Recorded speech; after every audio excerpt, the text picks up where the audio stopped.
ព្រះអរហន្តដ៏ប្រសើរទ្រង់ត្រាស់ដឹងនៅញយធម៌ចំពោះព្រះអង្គអត់មានគ្រូអាចារ្យណាប្រដៅព្រះអង្គឡើយខាងត្បូងនេះមើលគ្រូខាងជើងបង្ហូតឲ្យផ្អៀងមកជាហៀងដូចគ្នាមើលគ្រូគេខាងជើង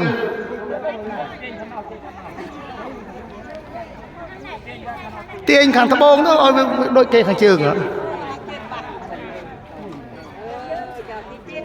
ទៀតខ្សែនេះខុសបាទផុតពីនោះលើកដៃស្ពះអ្នកដែលអត់មានកាន់ទងដល់លើកដៃស្ពះបដូរខ្សែមកខាងនេះវិញបានត្រូវយកខ្សែនេះមុនឯងចេះបានត្រូវឥឡូវអ្នកដែលអត់បានកាន់ជាប់ទេលើកដៃស្ពះបាទសូមមើលទងជ័យឆពន់រាំងសីដែលមានរាំងស្មៃភ្លឺស្រស់ល្អនេះញ៉ាំអីប្រឡែងដៃបានខាងណាលើកពើសហងស្បាននឹងពដល់ភ្លឺភ្លេចប្រទេសតូចធំបរហូតខាងត្បូងសមាគមជំនុំគ្នាច្រើនអាណែព្រមយករស្មីព្រះពុទ្ធគួត្រេប្រសាពុនពេក្រៃកន្លងធ្វើជាសញ្ញាទួងជ័យសាសនានៃព្រះសម្ពុទ្ធធំចំបងចូលយើងរាល់គ្នានឹកយកចិត្តចាំចងនឹកដល់ព្រះអង្គជាអម្ចាស់រហូតទៅបដើតួជាតិផ្សេងគ្នាក៏ត្រូវដឹងថា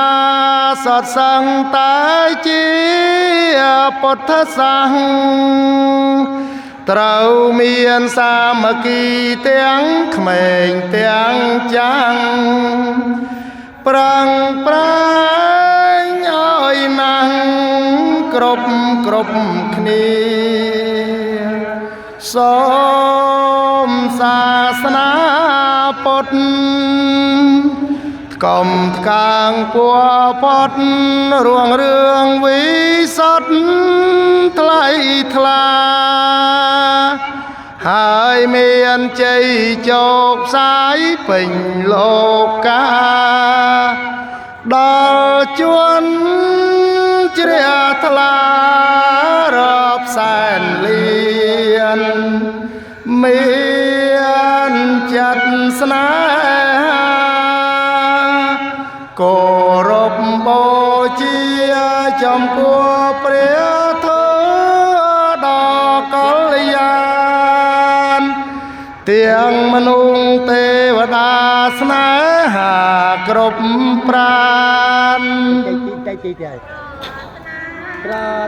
ចង់បានសែងក្តីសុខយើងខេមរាំងជាតិនាំគ្នាក្មៃគ្មានកាន់ធัวនឹងបានផុតទុក្ខរួបរួមសាមគ្គីពីនឹងទៅមកយ៉ាងនឹងបានសុខខ្សែមខ្សានត្រានព្រមព្រៀងប្រព្រឹត្តសាងធម៌សច្ចរិតគួរទៅកាន់ឋាននៃពៀនជាទីពត់ទុកបាន សុខសែនខ្សានជាតិយើងនឹងបានសោយសុខខាលឿនទៅសូមអនុមោទនាពិធីគោរពទងព្រះពុទ្ធសាសនាសូមអនុមោទនាអនុមោទនាពិធីបង្ហូតទងព្រះពុទ្ធសាសនាក្នុងបុណ្យមាឃបូជាវត្តព្រះស្នេហាបរិច្ឆេទព្រឹកហៅវត្តរលួសូមអនុមោទនាបុណ្យសូមឲ្យព្រះពុទ្ធសាសនារុងរឿងចម្រើនសូមអនុមោទនា